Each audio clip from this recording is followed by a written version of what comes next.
विश्वोत्पत्त्यादिहेतवे तापत्रय विनाशाय श्रीकृष्णाय वयं नुमः। कृष्णं नारायणं वन्दे व्रजप्रियम् कृष्णं द्वैपायनं वन्दे वृषभासुतम्। श्रीमद् भागवत महापुराण के चतुर्थ स्कंद में ध्रुव जी का चरित्र हम लोग देख रहे हैं। तो इसके पहले सती जी का चरित्र देखा, भगवान शिव का और सती जी का कैसे दक्ष का यज्ञ विध्वंस किया शिव गणों ने। फिर वापिस भगवान ब्रह्मा जी सहित सारे देवता भगवान शिव के पास आए और उन्होंने वापिस उसकी स्थापना की है। अब ध्रुव जी का चरित्र हमने देखा कि कैसे ध्रुव जी के पिताजी तानपाद अपनी पत्नी के मोह के कारण जो ध्रुव जी का एक उचित जो स्थान था वो नहीं दे पाए, और पत्नी ने जब सुरुचि ने ध्रुव जी को वन जाने के लिए कहा, उस समय ध्रुव जी के उत्तानपाद जो थे ध्रुव जी के पिताजी, वो एक मौन अवस्था में सब कुछ देखते रहे। तो मोह में यही होता है, जब किसी के प्रति ज्यादा आकर्षण होता है, मोह होता है, तो उसकी अच्छी बुरी सब चीज व्यक्ति शांत रह के, मतलब विवस्थावश शांत रह के उसका प्रतिकार नहीं कर सकता। उसको लगता है कि मैं इसकी गंदी बात, इसकी बुरी बात का प्रतिकार करूंगा तो हो सकता है इसका दिल दुखे, या हो सकता है मेरे से इसके संबंध खराब हो जाए, इसलिए उसकी अच्छी बुरी सारी बात सहन करता है मोह के कारण। जैसे धृतराष्ट्र को पता होता था कि दुर्योधन जो कह रहा है वो गलत कह रहा है, या धृतराष्ट्र जब उस दुर्योधन की किसी विचार पे मंत्री परिषद की सलाह लेता था तो विदुर जी सहित अनेकों मंत्री उसे समझाते थे कि ये जो दुर्योधन कर रहा वो गलत कर रहा है, लेकिन फिर भी मोह के कारण धृतराष्ट्र में सही का साथ देने की क्षमता नहीं रहती थी। और वैसे ही भले ही पुत्र का मोह हो, अगर मोह हो गया और उस मोह में भी अगर काम है, काम वासना से प्रेरित वो, तो फिर उसका निर्णयों का प्रतिकार करने की क्षमता व्यक्ति में नहीं रहती। ध्रुव जी को वन में ध्रुव जी का जाना हुआ। वन में रास्ते में जब भक्ति के पथ पे कोई बढ़ता है तो नारद जी जैसे महात्मा उसे मिलते हैं। नारद जी ने उस ध्रुव जी को सारे यम नियम आसन वगैरह सब बताए और 12 अक्षर का मंत्र ध्रुव जी को दिया। ध्रुव जी ने वैसे श्वास रोक के प्राणायाम के द्वारा योगाभ्यास के द्वारा किया और फिर वो 12 अक्षर जपने लग गए। जैसे ध्रुव जी का यहाँ पे समझने की बात है कि व्यष्टि और समष्टि दो चीज है प्रकृति में। एक तो जैसे इकोनॉमिक्स वाले इसको जानते हैं कि एक माइक्रो इकोनॉमिक, एक मैक्रो इकोनॉमिक, तो दोनों एक दूसरे से कनेक्टेड है।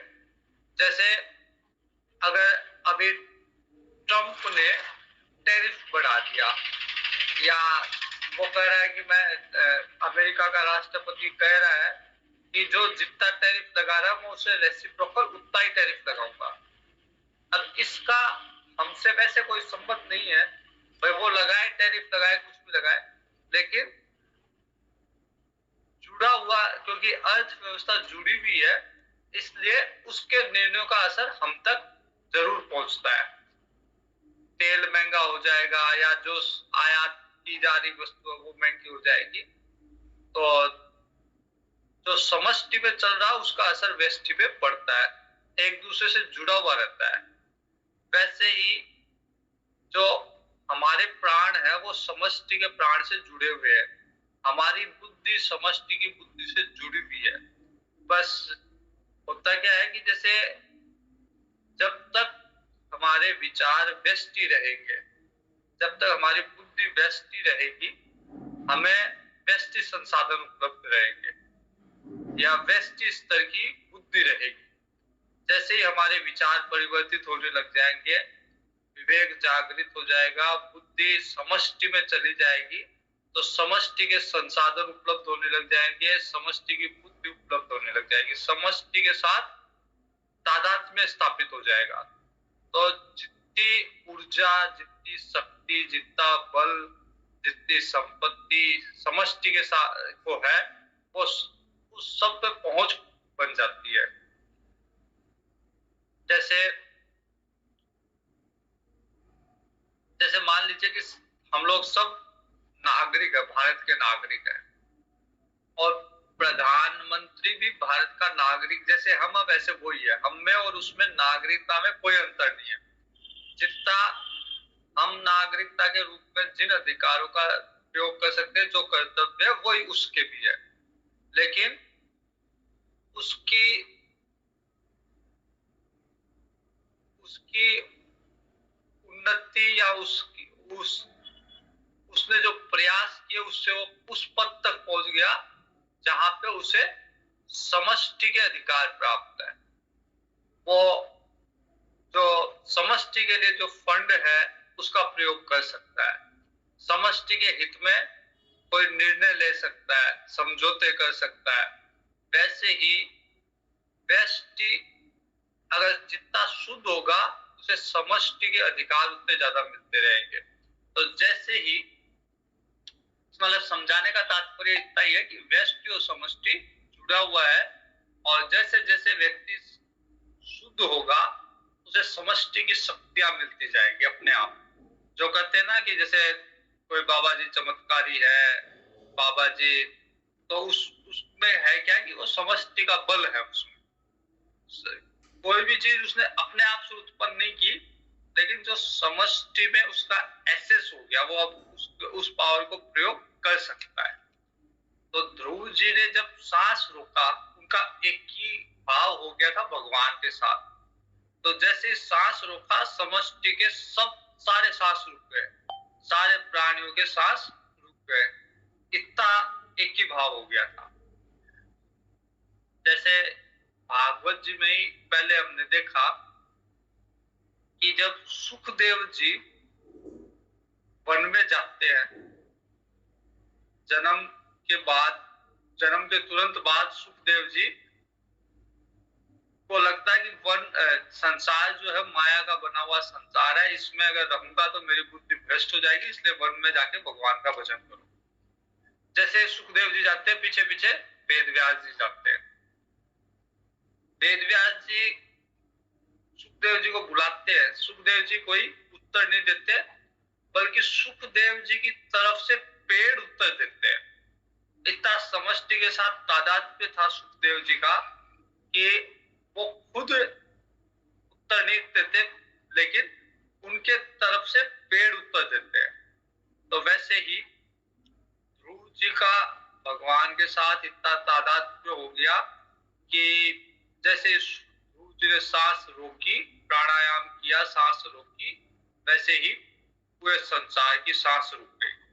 इससे घबरा के देवता लोग ब्रह्मा जी के पास गए, ब्रह्मा जी भगवान के पास गए, भगवान ने कहा चिंतित ना होए, मेरा ही भक्त है ध्रुव, वो तपस्या कर रहा है, अभी कुछ क्षण के लिए उसने सांस रोक रखी है, मैं तुरंत ही उसके पास जाता हूँ और उसको उसका अभिष्ट उसका फल देता हूँ और उससे तपस्या उसकी रुकवाता हूँ, जिससे कि वापस पुनः सुचारू रूप से सांस का, वायु का संचार, प्राणों का संचार सुचारू रूप से संसार में फिर होने लग जाएगा।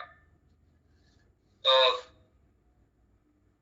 मैत्री जी कहते हैं, विदुर जी, भगवान ने आश्वासन दिया, देवताओं को भयमुक्त किया, और भगवान गरुड़ पे चढ़ के मधुवन में जहाँ ध्रुव जी तपस्या कर रहे थे वहां आए।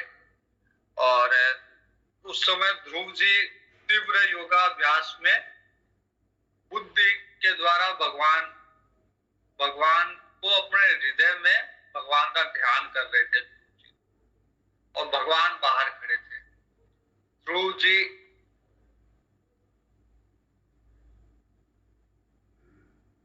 तो जो ध्रुव जी के अंदर जो ध्यान था वो भगवान ने उसको हटा दिया। भगवान सामने खड़े हैं, बाहर है, तो अंदर वाला ध्यान हटाते ही विचलित हो गया। ध्रुव जी विचलित हो गए कि जो जिसका ध्यान लग रहा था अंदर, जो सुख मिल रहा था ध्यान से, वो सुख चला गया। जैसे आंख खोली तो वही छवि जो भगवान की ध्यान के द्वारा वो अपने हृदय में लेके आए थे, वही छवि भगवान की सामने दिखी ध्रुव जी। तो रामचरितमानस में भी ऐसा कई प्रसंग आते हैं। सरभंगा ऋषि का उदाहरण आता है कि जैसे भगवान भरद्वाज ऋषि का भी उदाहरण आता है। भरद्वाज जी सुतीक्षण जी, तो भगवान जब सुतीक्षण जी के वहां गए तो सुतीक्षण जी भगवान का ध्यान अपने हृदय में कर रहे थे, अंदर कर रहे थे। उनको फर्क ही नहीं पड़ा, उनको पता ही नहीं कि सामने भगवान है। अब भगवान के लिए समस्या ये थी कि सुतीक्षण जी देख ही नहीं रहे थे भगवान की तरफ।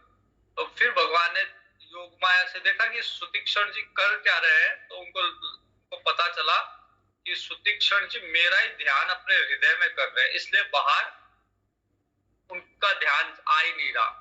तो फिर भगवान ने उस छवि को हटाया, अंदर वाली छवि को हटाया। जैसे ही अंदर जो ध्यान की छवि हटी, सुतीक्षण जी की आंखें खुली तो बाहर देखा भगवान वही रूप में जिसका ध्यान कर रहे थे, वही सामने भगवान आए हुए हैं। तो यहाँ पे भी ध्रुव जी जो ध्यान कर रहे थे, जिस छवि का भगवान की छवि का ध्यान कर रहे थे, जैसे आंखें खुली वही छवि भगवान की बाहर भी दिखी। भगवान साक्षात जैसे दिखे, ध्रुव जी ने दंडवत भगवान को प्रणाम किया, प्रेम से अधीर हो गए ध्रुव जी, बड़ा कौतूहल हुआ, ध्रुव जी को प्रणाम किया।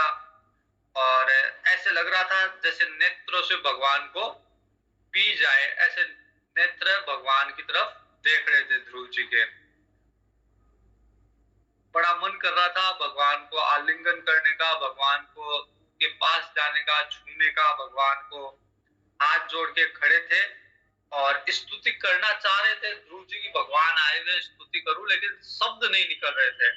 जब बहुत ज्यादा भाव से व्यक्ति भर जाता है तो उसके मुंह से फिर शब्द नहीं निकलते। तो स्तुति करना चाह रहे थे, लेकिन किस प्रकार करे भगवान सर्व अंतर्यामी भगवान हरि की, ये बात जान नहीं पा रहे थे कि किन शब्दों के का प्रयोग करके स्तुति करूं भगवान की। तो भगवान ने कृपा करके, बालक थे वैसे तो शब्दों का ज्ञान भी नहीं था, तो भगवान ने कृपा करके अपने शंख को, भगवान का शंख तो वेद रूपी शंख है, वेदमय शंख है, तो उनको ध्रुव जी के गाल से छुआया, मतलब स्पर्श करवाया। अपने शंख को ध्रुव जी के गाल से स्पर्श करवाया। जैसे ही शंख का स्पर्श हुआ ध्रुव जी के गाल पे, ध्रुव जी को सारा ज्ञान अपने आप ट्रांसफर हो गया, अपने आप आ गया। ध्रुव जी अविचल पद प्राप्त करने वाले हैं। इस समय शंख का स्पर्श होते ही उन्हें वेदमय दिव्य वाणी प्राप्त हो गई। भगवान कोई भी पद देते हैं उसके पहले उसका ज्ञान करवाते हैं। जैसे संसार में भी होता है कि किसी को कोई पद दिया जाता है तो उसकी ट्रेनिंग या उसका ज्ञान दिया जाता है। केटी बोलते हैं कंपनियों की भाषा में, नॉलेज ट्रांसफर। तो जैसे कोई नया मैनेजर आया, उसको उस पद के बारे में सारी जानकारी दी जाती है। तो भगवान भी अगर किसी को पद देते हैं, ध्रुव जी को बड़ा पद, ध्रुव पद देने वाले हैं, तो उन्हें पूरा वेद का पूरा ज्ञान अपने शंख को स्पर्श करा के भगवान ने करवा दिया। अब वेदमय दिव्य वाणी प्राप्त हो गई ध्रुव जी को। जो वेदों की वाणी है वो वाणी ध्रुव जी को भी प्राप्त हो गई। बच्चे हैं, अभी 5 साल के हैं, लेकिन भगवान के शंख के स्पर्श से वो सारी वेदमय वाणी प्राप्त हो गई। और जीव और ब्रह्म का क्या स्वरूप है ये भी निश्चय हो गया उनको। ये भी पता चल गया कि क्या जीव है, क्या ब्रह्म है, उनका क्या संबंध है, सब पता चल गया। तो अत्यंत भक्ति भाव से धैर्य पूर्वक श्री हरि की स्तुति करने लग गए ध्रुव जी। बहुत प्रसिद्ध स्तुति है ये भागवत की। जो अंत प्रविश्य मम वाचमिमां प्रसूप्तां संजीवयत् अखिल शक्तिधर स्वधाम्ना अन्याश्च हस्तचरण श्रवण त्वकादि प्राणान्नमो भगवते पुरुषाय तुभ्यम्।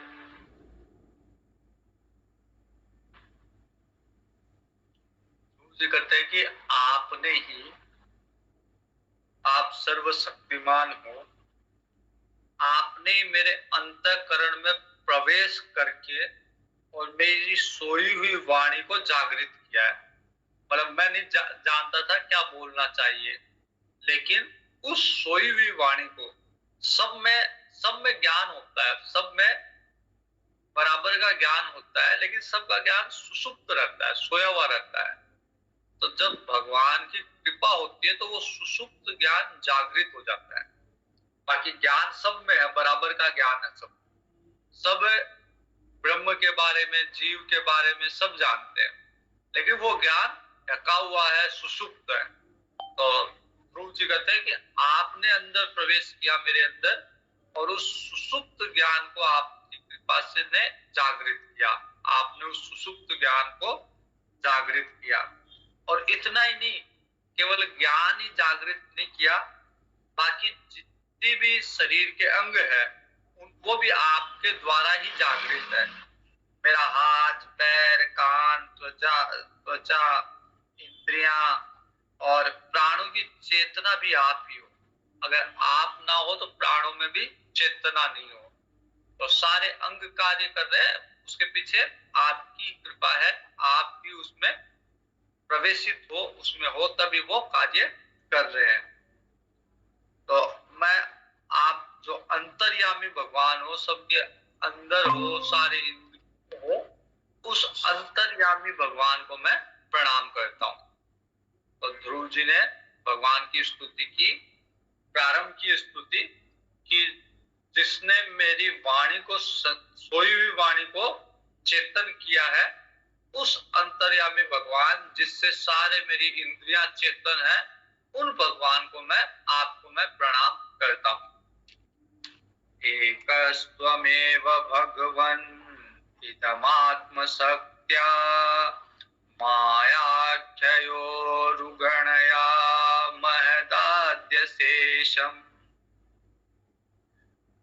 ध्रुव जी कहते हैं आप एक ही हो, और अपनी माया शक्ति से सवंश को रचा आपने, और उसमें प्रवेश भी किया है। आपके बिना ये जो प्रपंच है, ये जो भौतिक, जैसे कई लोग कहते हैं कि संसार केवल प्रकृति के द्वारा बनाया हुआ है, कुछ नहीं है, सब प्रकृति है। लेकिन प्रकृति में अगर पुरुष ना हो, प्रकृति में अगर भगवान ना हो, तो ये प्रकृति तो जड़ है। जितने भी पंच महाभूत है, पहाड़ है, नदी है, अग्नि है, वायु है, जल है, सब जो है जड़ है। तो जब तक भगवान इसमें प्रवेश नहीं करेंगे, चेतन इसमें प्रवेश नहीं करेगा, पुरुष इसमें प्रवेश नहीं करेगा, तो प्रकृति तो जड़ है। तो ध्रुव जी कहते हैं कि आप एक ही है, और अपनी माया शक्ति से इस पूरे प्रपंच को आपने रच के उसमें प्रवेश किया। जब तक आप प्रवेश नहीं करोगे, जैसे मेरी वाणी, ध्रुव जी को पता नहीं चल रहा था कि क्या बोलूं, भगवान सामने दिख रहे हैं, वाणी से कुछ निकल नहीं रहा, 5 साल के अल्पायु के बालक है, ज्ञान भी नहीं है। भगवान ने जैसे शंख गाल को छुआ और सारा का सारा सुषुप्त ज्ञान उनमें जागृत हो गया। तो वैसे ही केवल ज्ञान शक्ति नहीं, बल्कि सारे अंग, सारी इंद्रियां भगवान ने जब जागृत कर रखी है तभी जागृत है। अगर भगवान उसमें प्रवेश करते हैं तभी वो जागृत है, अन्यथा तो मृत है सब सब। तो आप अंतर्यामी रूप से सब में प्रवेश करते हो और फिर इंद्रिया आदि असत गुण उनके अधिष्ठात्री देवता रूप में स्थित होकर अनेक रूप में भासते हैं। दृष्ट्वानुविषये पुरुषस्तदसद्गुणेषु नानेव दारुषु विभावसु वद्विभासि। जैसे लकड़ियां अलग अलग है, कोई छोटी है, कोई बड़ी है, कोई मोटी है, अलग अलग आकार की लकड़ियां है, कोई गोल है, कोई लंबी है, कोई चपटी है। सब में अग्नि अलग अलग रूप में भाषित हो रही है, मतलब अलग अलग रूप में दिख रही है। कहीं पे छोटी लकड़ी है, छोटी अग्नि दिख रही है, बड़ी लकड़ी बड़ी अग्नि दिख रही है, प्रज्वलित हो रही है। लेकिन अग्नि का आकार लकड़ी के हिसाब से है, लेकिन अग्नि जो तत्व है वो एक ही है। वो ऐसा नहीं है कि छोटी वाली लकड़ी में और बड़ी वाली लकड़ी में अग्नि तत्व में अंतर हो। अग्नि तत्व जो छोटी में है वही बड़ी में है। तो वैसे ही आत्मा भी हम सब में एक ही है। शरीर के हिसाब से हमें लगता है जैसे हाथी का शरीर और चींटी का शरीर, दिन रात का अंतर है, कहाँ हाथी कहाँ चींटी। तो जैसे हाथी को चेतन करने में हमें लगता है बहुत बड़ी ऊर्जा की जरूरत है और चींटी को चेतन करने में बहुत कम ऊर्जा की जरूरत है। लेकिन तत्व से जो तत्व चींटी को चेतन किए हुए है वही तत्व हाथी को चेतन किए हुए है, उसमें कहीं कोई अंतर नहीं है। चींटी में और हाथी में जो तत्व से आत्मा है वो एक ही है, उसमें अंतर, उसकी शक्ति में अंतर नहीं, उसके तत्व में अंतर नहीं है।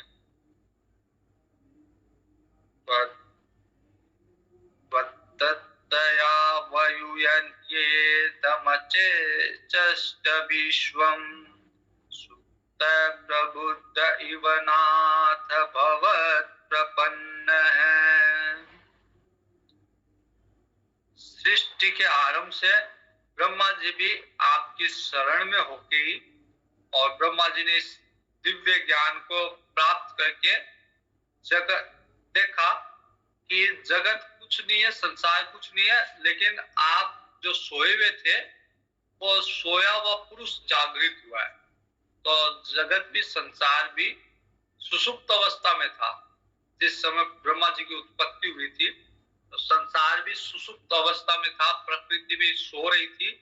लेकिन जैसे सोया हुआ मनुष्य जगता है तो उसमें पूर्व का सारा ज्ञान रहता है, मतलब पहले दिन क्या किया, क्या खाया, कहाँ रहा, वो सारा का सारा ज्ञान जगने के सुषुप्ति के समय नहीं है, लेकिन जगते ही वापस मिल जाता है। तो वैसे ही संसार का भी ज्ञान, जब संसार ब्रह्मा जी उत्पन्न हुए, संसार बना, तो पिछले वाला जो ज्ञान था वो सारा का सारा ब्रह्मा जी को मिल गया। जैसे सोए मनुष्य को पिछला ज्ञान मिलता है, वैसे ब्रह्मा जी को भी पिछली सृष्टि का ज्ञान भगवान ने प्रदान कर दिया।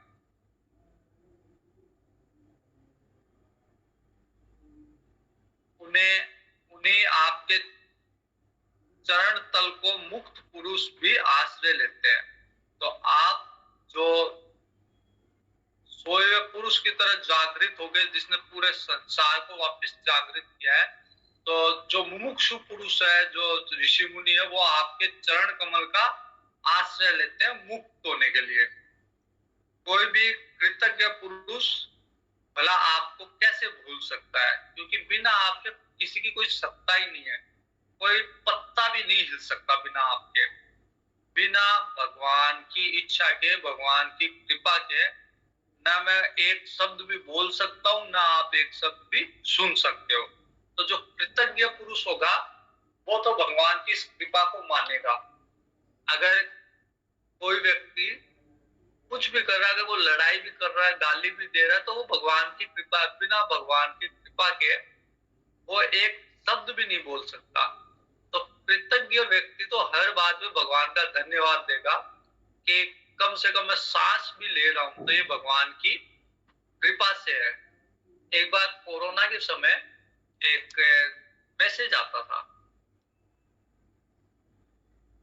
एक व्यक्ति जिसे ऑक्सीजन की आवश्यकता हुई, उसने उसको हॉस्पिटल वालों ने एक सिलेंडर ऑक्सीजन लगा दिया, और जब वो ठीक हो गया तो उसको 6,000 रुपए का बिल भेजा। तो देख के वो 6,000 का बिल देख के रोने लग गया वो व्यक्ति। तो हॉस्पिटल वाले बोलते हैं क्या हुआ, आपके पास नहीं है, अगर पैसे नहीं है तो कोई बात नहीं, आप रहने दीजिए, मैं हम लोग हमारी तरफ से कर देंगे। तो वो व्यक्ति बोलता है नहीं, मेरे पास है 6,000 रुपए तो है मेरे पास। तो फिर वो पूछते कि आप रोए क्यों? बोले मैं इसलिए रोया कि आपने 1 घंटे मेरे को ऑक्सीजन दिया, उसका आप 6,000 आपने बिल लिया, वो तो मैं दे दूंगा, मेरे पास है, कोई दिक्कत नहीं है। लेकिन भगवान कितनी ऑक्सीजन दे रहा है उसका बिल कैसे चुकाऊंगा? तो कृतज्ञ व्यक्ति हमेशा भगवान का धन्यवाद देता है, और अकृतज्ञ व्यक्ति होता है वो सब कुछ लेके भी भगवान का धन्यवाद नहीं देता। एक बार नारद जी भगवान के पास जा रहे थे, तो एक राजा या एक बड़ा धनवान व्यक्ति मिला नारद जी, और पूछा नारद जी कहाँ जा रहे हो? तो नारद जी ने कहा, बोले मैं तो भगवान से मिलने वैकुंठ जा रहा हूँ। बोला नारद जी आप जा तो रहे हो, लेकिन एक बात कर देना हमारे भगवान से। बोला बोलो, कर दूंगा, मैं तो जा रहा हूँ, मेरा क्या लग रहा है। बोला भगवान को करना कि भगवान खूब दिया है तूने, और मेरे को अब आवश्यकता नहीं है, मेरी आवश्यकता पूरी हो रही है, खूब दिया आपने, तो मेरे को नहीं देके किसी और को दो, जिसको जरूरत है उसको दो, मेरे पास तो पर्याप्त है, खूब दिया आपने। नारद जी कहते हैं हाँ कर दूंगा। थोड़ी आगे जाते हैं तो नारद जी को एक फकीर मिलता है। तो बोलते नारद जी कहाँ जा रहे हो? बोले मैं भगवान के पास जा रहा हूँ।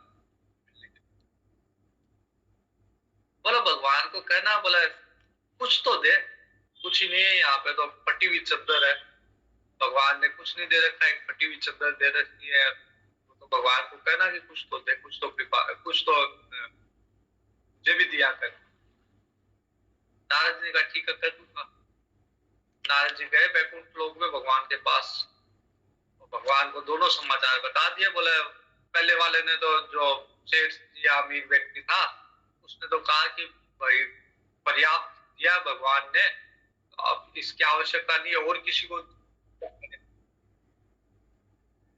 दूसरा व्यक्ति एक भिखारी मिला, उसने कहा कि भाई भगवान को कहो कुछ तो दे, ये फटी हुई चादर दे रखी है मेरे को। तो भगवान ने कहा ठीक है नारद जी, आप उस पहले वाले व्यक्ति को जाके बोल दो कि वो मेरा धन्यवाद देना बंद कर दे। अगर धन्यवाद नहीं देगा तो फिर मैं उसे देना बंद कर दूं।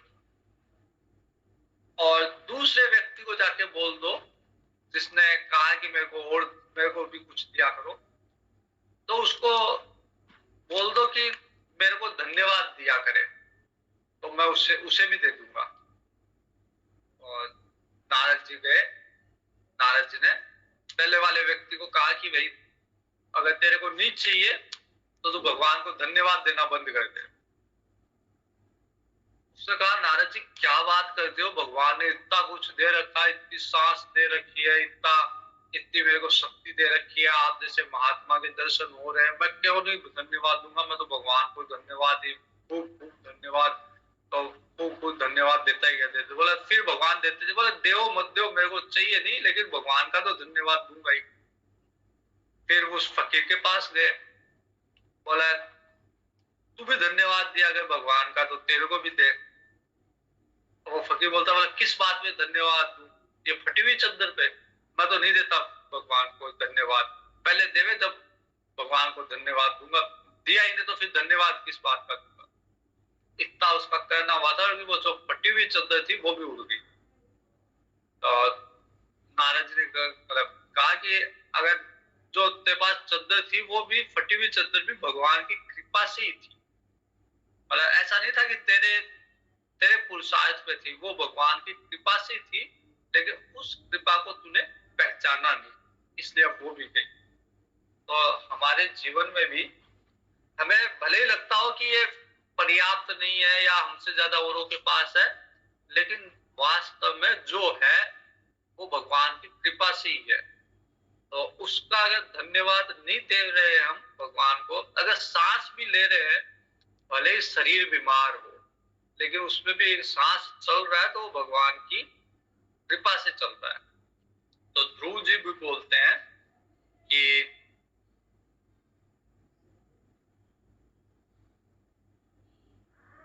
कृतज्ञ व्यक्ति कभी आपको नहीं भूल सकता, और जो अकृतज्ञ है वो कभी भगवान को याद नहीं कर सकता। नम विमुष्टमत यस्तव मायया ते, ये त्वां भवाप्यय विमोक्षणमन्यहेतोः, अर्चन्ति कल्पकतरुं गुणकोपभोग्यम्, इच्छन्ति यत्स्पर्शजं निरयेऽपि नृणाम्। ध्रुव जी कहते हैं, प्रभु इन सब तुल्य शरीर के द्वारा भोगा जाने वाला इंद्रियों और विषयों के संसर्ग से जो सुख उत्पन्न होता है, ये तो नरक में भी मिल सकता है। मतलब हम लोग सब क्या कर रहे हैं कि जो सब तुल्य शरीर है, मतलब जो मरा हुआ शरीर है, उससे उसमें सुख भोगते हैं। और सुख कैसे भोगते हैं? इंद्रियों का विषय से संयोग करा के। जैसे आंखों का, आंख इंद्रिय है और आंखों का विषय है दृश्य, देखना। तो हम अपने अनुकूल या जो हमको अच्छा लगे उसको देखकर और आंखों से सुख भोगते हैं।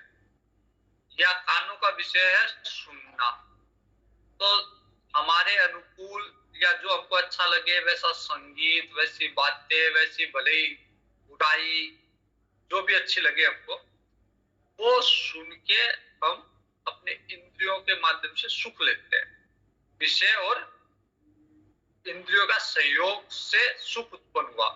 जैसे जीव, जीव का विषय है स्वाद, तो अच्छे अच्छे व्यंजन इस जीव पे रख के हमने उसका सुख लिया। तो ये जो इंद्रिय जनित सुख है, स्पर्श, त्वचा का विषय है स्पर्श, तो त्वचा को किसी कोमल वस्तु पे, फूल पे स्पर्श करा के उससे सुख लिया। तो ये जो इंद्रिय और विषय का संयोग से उत्पन्न होने वाला सुख है, ये सुख तो हर जगह मिलता है, नरक में भी मिलता है। नरक में भी अगर अच्छा स्पर्श मिलेगा तो सुख मिलेगा, कोई कांटों पे अगर लेटा दिए जाओगे तो दुख मिलेगा। तो ये इंद्रिया और विषयों का सहयोग तो नरक में भी है। लेकिन जो लोग इस विषय सुख के लिए लालायित रहते हैं, वो चाहते हैं कि इंद्रियों को भोगों का सुख प्रदान करें, इंद्रियों को विषयों का संसर्ग करवाए, उसका सहयोग करवाइए, करवाकर सुख प्राप्त करें, वो जन्म मरण के बंधन में लगे रहते हैं, क्योंकि उनकी इच्छा तृप्त होती नहीं है। आज एक चीज खाई, अगर आज जलेबी खाई, कल जीव जो है दूसरी चीज मांगेगी, परसों तीसरी चीज मांगेगी, तो उसकी कभी तृप्ति नहीं होगी।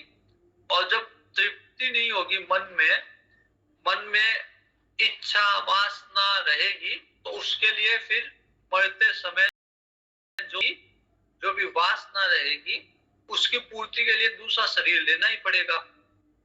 जब तक सारी इच्छाएं वासनाएं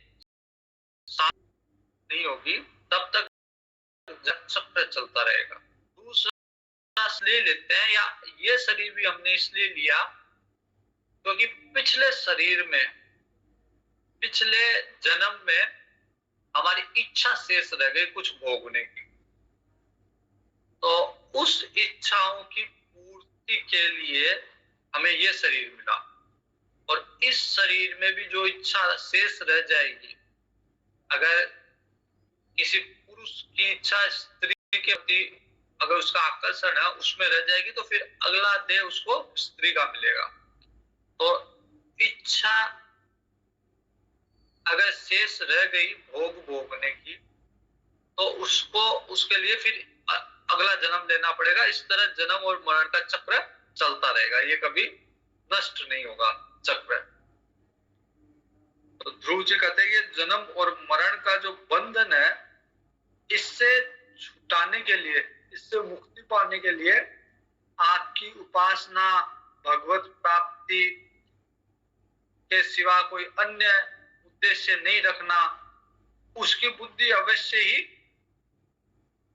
तो जो व्यक्ति भगवत प्राप्ति के साधन नहीं कर रहा, भगवान की उपासना के साधन नहीं कर रहा और केवल इंद्रियों की तृप्ति के लिए उन्हें विषय उपलब्ध करवा रहा है, वो व्यक्ति माया के द्वारा ठगा गया। माया उसे ठग रही है, उसे पता नहीं, वो इसे सुख मान रहा है। जैसे अगर कोई व्यक्ति बच्चे का किडनैप करना चाहता है, तो वो क्या करेगा, बच्चों को चॉकलेट का लालच देगा। तो उस बच्चे को पता नहीं कि ये चॉकलेट का लालच उसको कितना नुकसान पहुंचाएगा। या कई बार पशु बलि देने के लिए पशु को पहले हरा चारा खिलाया जाता है, तो हरे चारे के लालच में वो पशु बलि के स्थान तक आ जाता है। उसको पता नहीं कि हरा चारा का लालच उसके प्राणों के लिए संकट है।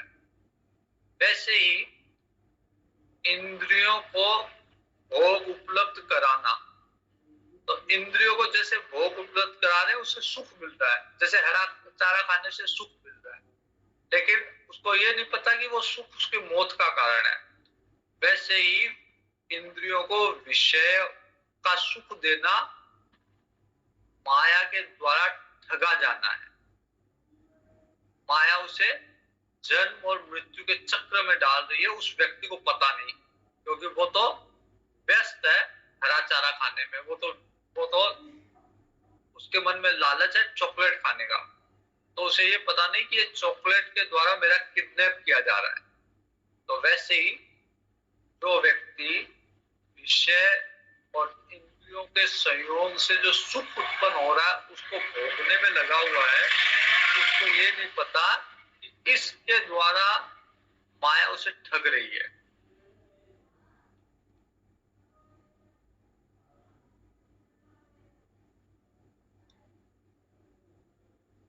या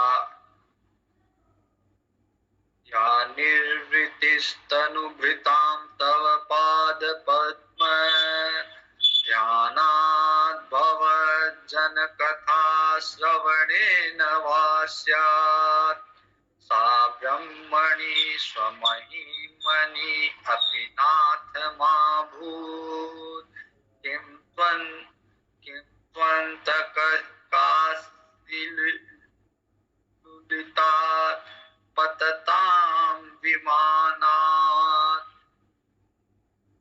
तो आपके चरण कमलों का ध्यान करने से और आपके भक्तों के पवित्र चरित्र को सुनने से प्राणियों को जो आनंद प्राप्त होता है, भगवान के चरणों का, भगवान की छवि का ध्यान करने से या भगवान के भक्तों का चरित्र सुनने से जो आनंद प्राप्त होता है, वो निजानंद ब्रह्म में भी नहीं मिलता। कोई अगर ब्रह्म सुख भोग रहा है, जैसे जनक जी जो थे, उनका चित्त हमेशा ब्रह्म सुख में रहता था।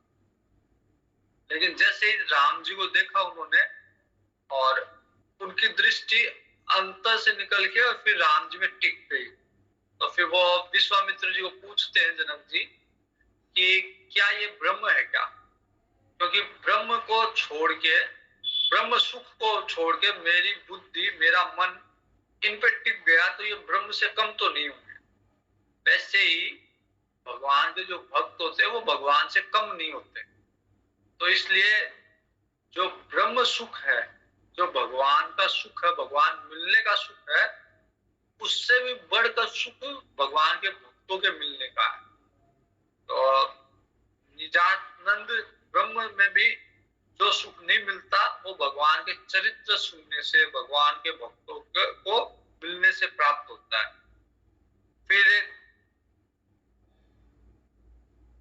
जो स्वर्ग में सुख ले रहे हैं, भगवान की कथा सुनने से, भगवान के भक्तों से मिलने से जो सुख मिलता है, वो ब्रह्म सुख से भी बढ़कर है। तो ये छोटे मोटे स्वर्ग वाले सुख, उनका तो कहना ही क्या है। जमीन पे जितने भी प्रकार के सुख है, या विषयों से जो सुख मिल रहे हैं, विषयों से, इंद्रियों के सहयोग से जो सुख मिल रहे हैं, उनका तो कहना ही क्या है। वो तो कहीं तुच्छ श्रेणी में भी उसका मुकाबला नहीं कर सकते, जो सुख भगवान की कथा लीला सुनने में, भगवान के भक्तों को मिलने से प्राप्त होता है। क्योंकि स्वर्ग के भी सुख जो है, उनपे भी काल की तलवार लटक रही है। जैसे काल समय पूरा हुआ और वो काल जो है वो तलवार गिरा देगा, और फिर वो व्यक्ति नीचे आना पड़ेगा वापस उसे।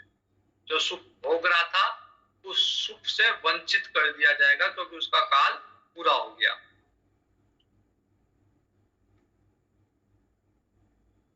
आज यहीं तक रखते हैं। 10 श्लोक की ध्रुव जी की स्तुति थोड़ी लंबी है, तो शेष भाग ध्रुव जी की स्तुति का कल करें। ओम पूर्णमद पूर्णमिदं पूर्णात् पूर्णमुदच्यते पूर्णस्य पूर्णमादाय पूर्णमेवावशिष्यते। ओम शांति शांति शांति। हरि ओम। श्री गुरुभ्यो नमः। हरि ओम।